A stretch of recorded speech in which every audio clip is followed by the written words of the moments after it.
ହାତ ଯୋଡ଼ିକି ହାତ ଯୋଡ଼ିକି ଗଣମାଧ୍ୟମକୁ କହୁଛି, ଦୟାକରି ମୋ ବିଷୟରେ ଯାହା ମିଛ ସତ କହୁଛନ୍ତି କୁହନ୍ତୁ, କିନ୍ତୁ ମାଙ୍କ କଥାକୁ ପ୍ରକୃତ ତଥ୍ୟକୁ ଆଣନ୍ତୁ।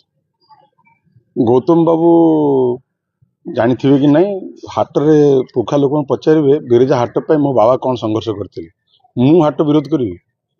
ହାଟ ଯେତେବେଳେ ପ୍ରଭୁ ଜଗନ୍ନାଥଙ୍କ ପ୍ରକଳ୍ପ ସହିତ ଓଡ଼ିଶାର ବିଭିନ୍ନ ମଠ ପୀଠମାନଙ୍କର ପ୍ରକଳ୍ପ ତିଆରି କରାଗଲା, ନକ୍ସା ପ୍ରସ୍ତୁତ କରାଗଲା, ମା ବିରଜାଙ୍କ ପ୍ରକଳ୍ପ ପ୍ରସ୍ତୁତ କରାଗଲା, ସେତେବେଳେ ପ୍ରଶାସନ ବିଭିନ୍ନ ଷ୍ଟେକ୍ ହୋଲ୍ଡର, ସେବାୟତ, ହାଟ ମାଲିକ ଏବଂ ଦୋକାନୀ, ବିଭିନ୍ନ ଷ୍ଟେକ୍ ମାନଙ୍କୁ ଡକାଗଲା। ସେତେବେଳେ ମୁଁ ବିଧାୟକ ଥିଲି।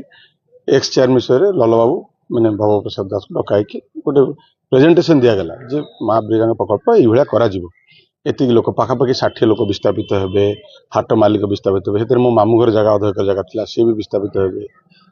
ଗୋଟେ ଷ୍ଟେକ୍ ହୋଲ୍ଡର ପାଇଁ ବସ୍ତା ହେଇଥିଲା। ଲଲ୍ଲର ମାନେ ଭବପ୍ରସାଦଙ୍କର ବହୁତ ହେଲ୍ପ ତାଙ୍କର ନେଇଥିଲେ ପ୍ରଶାସନ। ଆପଣ ପଚାରି ପାରନ୍ତି, କାରଣ ଷ୍ଟେକ୍ ହୋଲ୍ଡର ମାନଙ୍କୁ ବୁଝେଇବା ସୁଝେଇବା, 200-250 ବର୍ଷର ଯୋଉ ଘର କି 300 ବର୍ଷର ଘର, ହାଟ ଯେ ପୁରୁଣା ହାଟ ତାଙ୍କର ଯେ ମାଲିକ, ତ ମା ପ୍ରକଳ୍ପ ପାଇଁ ସମସ୍ତେ ଏକାଠି ହେଇଥିଲେ ଏବଂ ପ୍ରଶାସନ ବିଭିନ୍ନ ପ୍ରତିଶ୍ରୁତି ମାନ ଦେଇଥିଲା। ଯେଉଁମାନେ ଦୋକାନୀ ଛାଡ଼ିବେ ତାଙ୍କୁ ଘର ଦିଆଯିବ, ଯେଉଁମାନେ ହାଟ ଦୋକାନୀ ବେପାରୀ ଚାଷୀ ଭାଇମାନେ ଥିଲେ ତାଙ୍କ ପାଇଁ ଗୋଟେ RMC ପାଖାପାଖି 1 କୋଟି ଟଙ୍କା ଖର୍ଚ୍ଚ କରିଛି ପାଖରେ ସନ୍ତମାତ ପାଖରେ, ଏବଂ ସେମାନଙ୍କୁ ଥଇଥାନ କରିଥିଲେ। ଏବଂ ସେଠି ପାଖାପାଖି 11 କୋଟି ଟଙ୍କା ସରକାର ସେତେବେଳେ ସାଂସନ କରିଥିଲେ। ସେଠି 11-1 ବି ସରିଛି, ମାନେ 11 କୋଟି ଟଙ୍କା ସାଂସନ ହେଇକି ପଇସା ବି ଆସିଯାଇଛି, 19-1 ହେଇନି। ତ ସେଠି ଗୋଟେ ଅତ୍ୟାଧୁନିକ ହାଟ କରାଯିବ ଏବଂ ସେଠି ମାନେ କୋଲ୍ଡ ଷ୍ଟୋରେଜଠୁ ଆରମ୍ଭ କରି ବିଭିନ୍ନ ପ୍ରକାର ଯାହା ହାଟ ପାଇଁ ଦରକାର, ଯେହେତୁ ଏଟା ଗୋଟେ ପ୍ରସିଦ୍ଧ ହାଟ ମା ବିରଜାଙ୍କ ହାଟ, ସେଟା କରିବା ପାଇଁ ସରକାର ସବୁ ବ୍ୟବସ୍ଥା କରିଥିଲେ ଏବଂ ସେଇ ଅନୁସାରେ ବିସ୍ଥାପିତ ମାନେ ଛାଡ଼ିଥିଲେ। ମୁଁ ଧନ୍ୟବାଦ ଦେବି ସେବାୟତ ମାନଙ୍କୁ। ମାକ୍ସିମମ୍ ଜମି ସେବାୟତ ମାନେ ଯାଇଥିଲା ଏବଂ ସେବାୟତ ମାନେ ବହୁତ କଷ୍ଟରେ ତାଙ୍କୁ ବୁଝାସୁଝା କରିକି ସେମାନେ ମାଙ୍କ ପାଇଁ ଅତି ମାନେ ଯୋଉଟା କହନ୍ତି ଉତ୍ସାହର ସହିତ ସେ ଜମି ଛାଡ଼ିଥିଲେ। ଏବଂ ହଠାତ୍ ଜଣାଗଲା ଯେ ବେପାରୀ ଭାଇମାନେ ଏବଂ ଚାଷୀ ଭାଇମାନେ ଚାହୁଁଛନ୍ତି ଯୋଉଠି ହାଟ ଚାଲିଛି ସେଇଠି ଚାଲୁ। ମୋ ପାଖକୁ ଯେଉଁମାନେ ବିସ୍ଥାପିତ ମାନେ ଆସିଲେ, ମୁଁ ବି ଚାହିଁବି ସରକାର ହଉଛି ସମସ୍ତଙ୍କର, ଲୋକମାନେ ଯାହା ଚାହିଁବେ ସେୟା ହଉ। ଯଦି ଚାଷୀ ଭାଇମାନେ ବେପାରୀ ଭାଇମାନେ ଚାହୁଁଛନ୍ତି ସେଠି ହାଟ ପାଇଁ, ନିଶ୍ଚିତ ହଉ। ଭବପ୍ରସାଦ ଦାସ ବାରମ୍ବାର ପ୍ରଶାସନ ପାଖକୁ ଯାଇଛନ୍ତି, ବିଭିନ୍ନ ଷ୍ଟେକ୍ ହୋଲ୍ଡର ପ୍ରଶାସନ ପାଖକୁ ଯାଇଛନ୍ତି।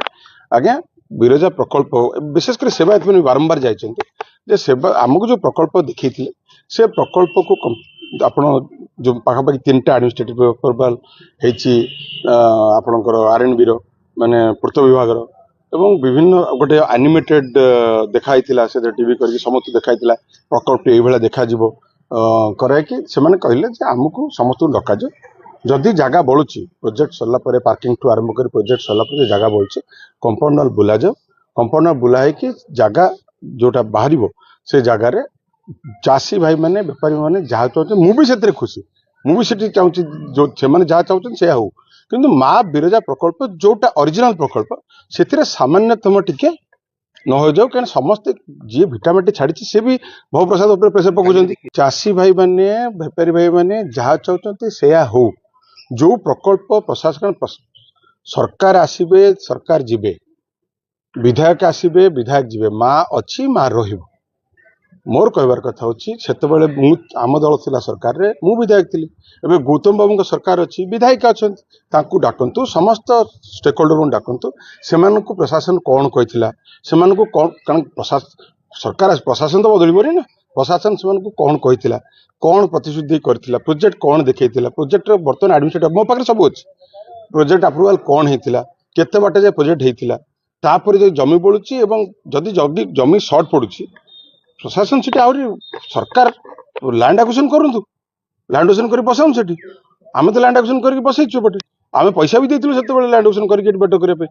ଯଦି ଚାଷୀ ଭାଇମାନେ ବେପାରୀ ଭାଇମାନେ ଚାହୁଁଛନ୍ତି ସେଠି କରାଯାଉ, ଯେତେ କରାଯିବ ସେତେ ତାଙ୍କ ପାଇଁ ଭଲ।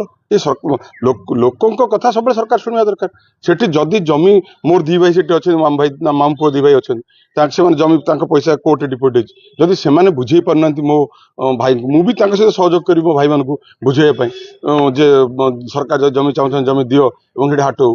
ମା ଏଣ୍ଟାର ଏଫର୍ଟ ହଉଛି ମା ବିରଜା ପ୍ରକଳ୍ପରେ ସାମାନ୍ୟତମ ଆଞ୍ଚ ନ ଆସୁ।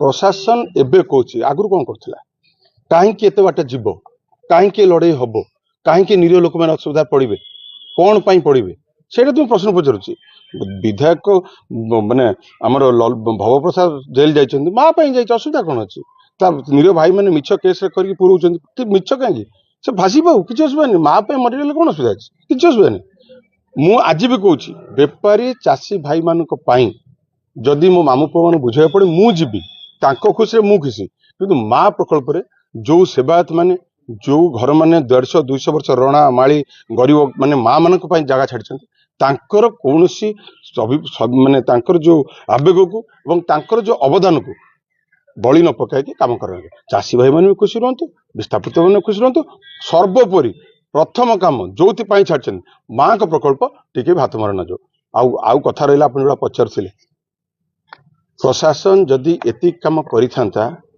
ए कम कहीं होता कौन पाई दरकार आमे जानचु लोक जहाँ को सरकार देले से सरकार चलेबे आमर कौन सुविधा कि माँ तो रही ना माँ काम हो